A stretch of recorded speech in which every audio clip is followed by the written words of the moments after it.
Здравейте, мили приятели! Добре дошли, скъпи гости! Сред ниви, гори и обработваеми земи има едно обикновено село Лехчево. Знам всяка негова пътека тук. Имах късмета да се родя тук.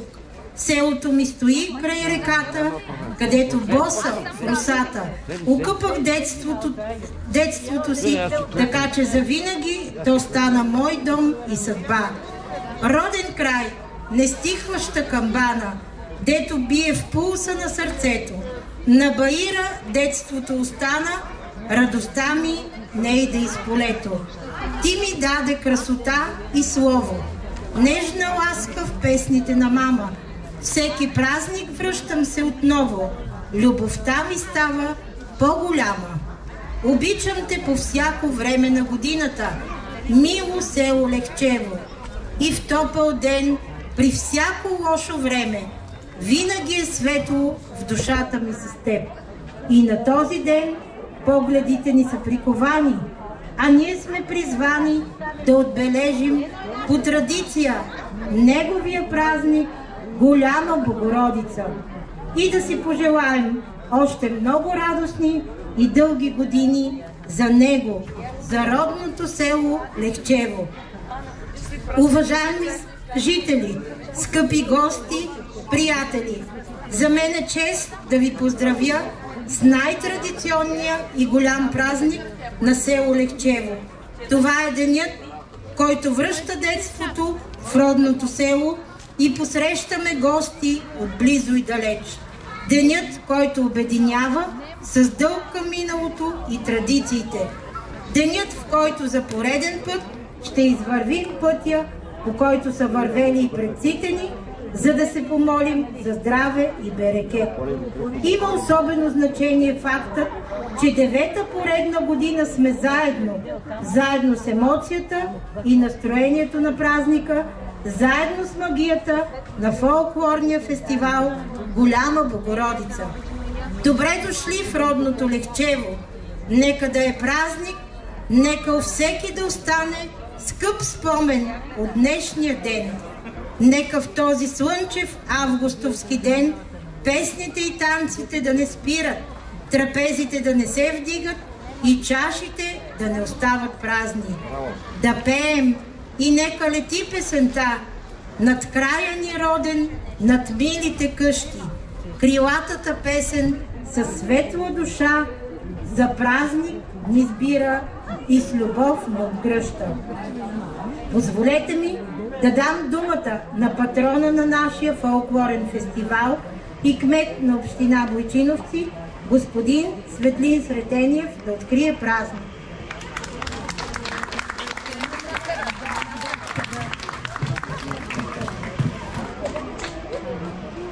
Уважаеми господин председател на Общински съвет Бойчиновци, уважаеми общински съветници, уважаеми заместник кметове, уважаеми господин кмет на село Лехчево, уважаеми самодейци и любители на автентичния български фолклор, жители и гости на село Лехчево. За 9-та поредна година Народно читалище Развитие село Лехчево дава топъл прием и поле за изява на самодейците от община Бойчиновци и региона.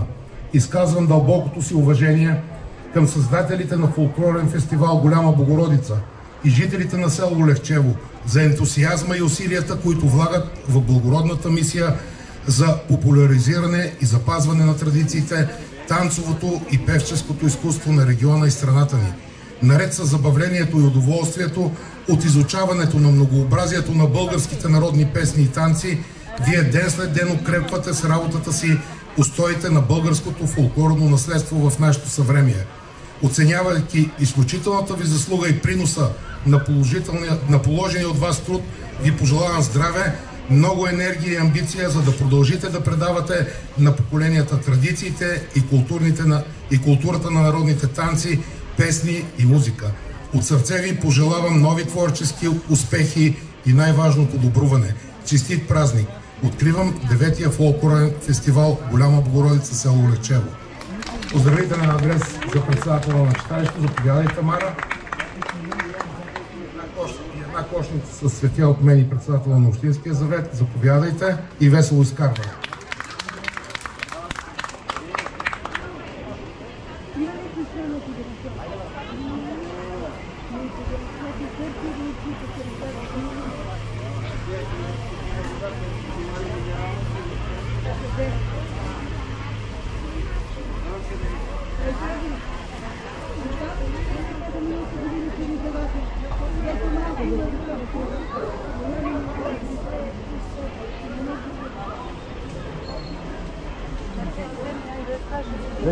Село мое, хора мили, празник днес е на селото. Вратите широко отворете, масите за гости подредете и от сърце се веселете. На традицията верни останете. Богородица е, ден велик е, където и да се намираме, на този ден пак се събираме. Давам думата на кмета на Лехчево, господин Александър Александров, за поздрав към жителите, гостите и участниците във фестивала.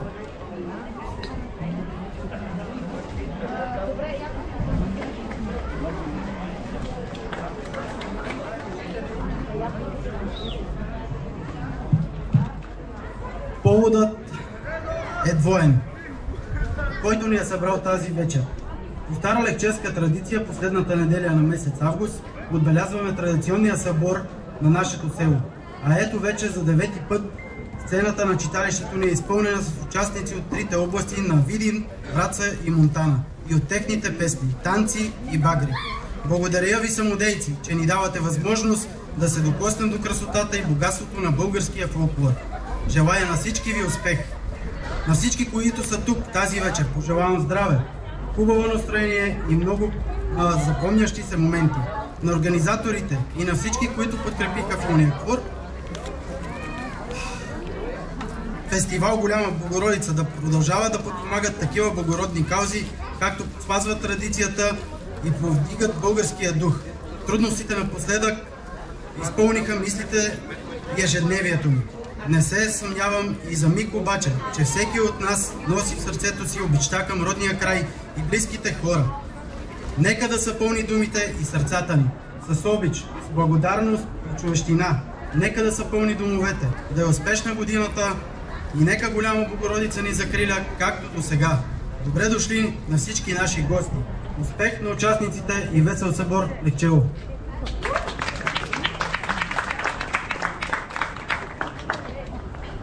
Сега най-малката участничка в нашия фестивал, Божидара Цветанова, която наистина е Божи дар, ще отправи поздрав към всички присъстващи с стихче, специално написано от нейната майка Бисерка за днешния празник.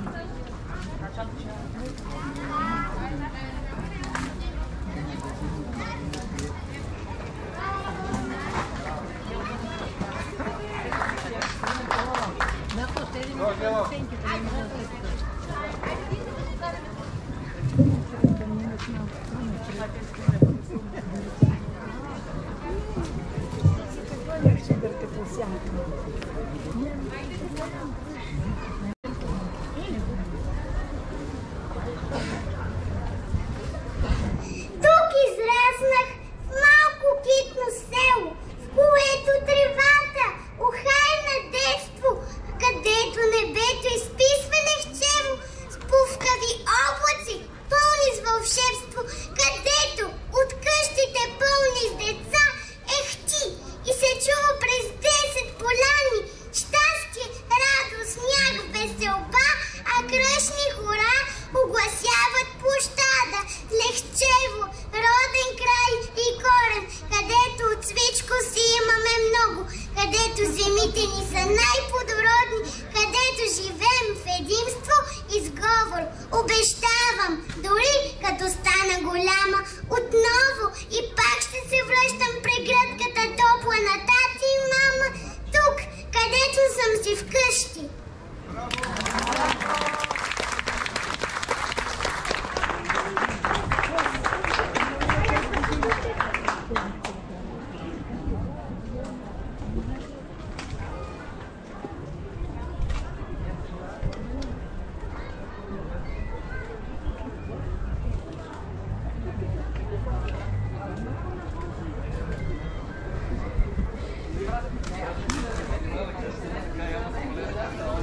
Днешният празник, чийто организатор е Народно читалище Развитие 1911, нямаше да бъде възможен без партньорството на община Бойчиновци и кметство Лехчево.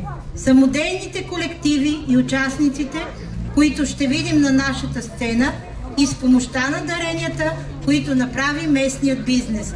Хаджийски фамилия ООД, Георги Хаджийски, Александър Тодоров, земеделски производител, Александър Александров, земеделски производител, Светлин Сретенев, земеделски производител, Ром Тех ЕООД, земеделска кооперация Рибине, Тихомир Георгиев, Десислав Цветанов Денков, Цвети Гала ООД, Цветелина и Галя, Агро КГ ЕООД, Атанас Атанасов, Каси 2012 ЕООД, Георги Томов, Мариета Антонова и Бета Ойл 2012 ООД, Чавдар Тончев. За всички вас от името на читалищното настоятелство е нашето голямо благодаря. Освен благодарности за нашите партньори и дарители, пожелаваме да са здрави, щастливи, в бизнес делата да им върви и винаги да ни подкрепят. На възраст всички сме различни, с професии, желани или необични, но музиката ни обединява, от танците кръвта ни закипява. Напрегнати и нервни, пристъпваме на сцената едва, а тръгваме си окрилени с усмивка и с весели сърца.